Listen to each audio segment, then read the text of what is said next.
to be healthy, but you have allowed it to get too acid, and the environment is nice and handy for the upgrading of these bugs. That's what we call pleomorphism. But there's also another kind of pleomorphism. Once the bug's there, you might attack it with an antibiotic. Say it's a bacteria. Well, that antibiotic, they'll say, well, it's been used so much now that bacteria is resistant. No, it isn't. These bugs morph. They change to defend themselves, and they'll even change from virus to bacteria and back. Now, most people go, you are crazy. I'm not the one that said this. Talk to, some of the guys that are already dead. Better yet, you look at their 6,000 volumes of research over 40 years and then try and prove his 40 years of research wrong. That happens to be Dr. Enderlin. Okay. Going on here, what I want to say, too, is this new virus, this new change, or this recent change to the virus is a problem. Let me tell you a little bit more about it. The one that we're talking about, of course, is the one that is in the Ukraine right now. It raises concerns because the regions next to the Ukraine, including Moldova, Russia, and Romania, are having the same pleomorphism or change, the same kind of change in the H1N1 virus as the Ukraine. And that makes it identifiable with the change that occurred in the Ukraine. And since it's next to the Ukraine, where this started, there is now concern by the CDC that, gosh, this may not be random. It's kind of like having an attorney. Well, you got to prove it to me before I believe it. He wouldn't make a very good commander in a war because he's going to wait till you're dead before somebody says they're attacking you. We don't need to wait, folks, till we're dead to know whether or not this has changed. It's changed. Is it contagious? Yes. And what happens is, yes, these migrate and change and our body can make our own. But if one of these kind comes into your body, it has a little meeting with some of the other proteins in your body and says, hey, you sleepers, wake up. I need to make more viruses with you. I just happen to be in somebody else's body, but I came over here to join the crowd and get more help. I'm not going to wait for you to upgrade on your own. I'm just going to tell you how to do it right now. So the instructions from that modified virus have entered your body and will, guess what? Influence those proteins to become what they are. Okay? So then they upgrade, and you get upgraded. But you can keep that upgrading from happening and teach your body how to fight any virus with pleomorphic remedies. And that's what I've been saying going on a year now.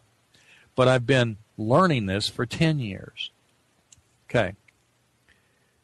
These changes that they're having in their body are hemorrhagic changes.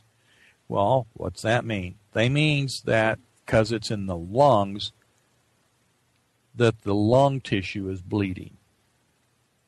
There is a famous hemorrhagic illness out there that I think you've heard the name of.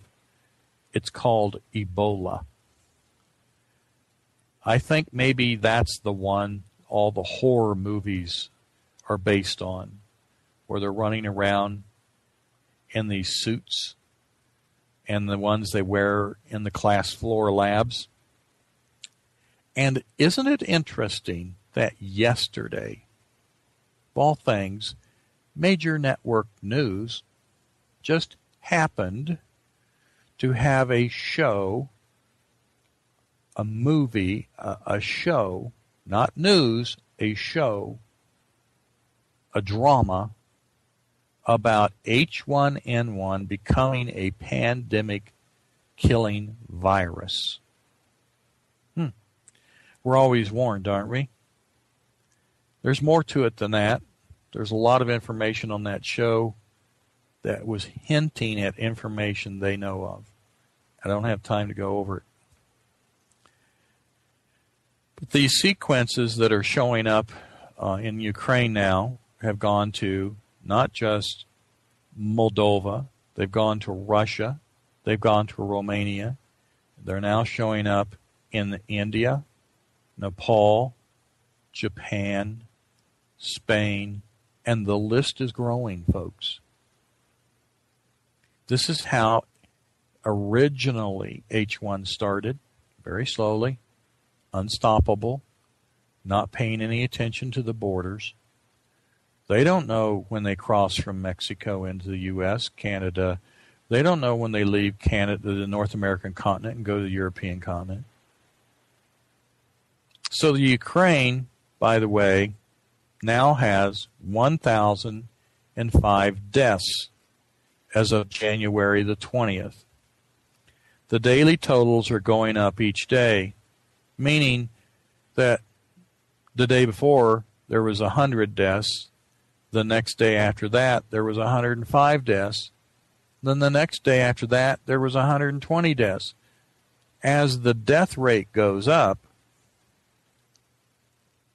and the amount of people that have contacted or gotten it has gone down, it's odd, isn't it, that the death rate should go up while everybody that has it is going down. Well, here's the deal. The Ukraine has 1,005 deaths, and when you of course, figure out what that percentage is of the people that have contacted it, there would be a death rate, a percent of death rate. Well, that, if you divide it, is 2.32%. That's way higher, folks. That's the rate that the 1918 Spanish flu rate was at. So now in the Ukraine, the death rate has now reached 1918 levels, period. Fact, it's not me, I'm not making it up, that's the rate it is. Now, if you were to project that over the entire world with as many people that got the Spanish flu, which was 1/3 of the planet, and we say 1/3 gets this new one, we're going to have 150 million deaths in 6 months. That's how long it took. Now, we are not in 1918. We are, pretend like you reset your meter, remember? You're in 1917. Over the next 6 months to 2 years,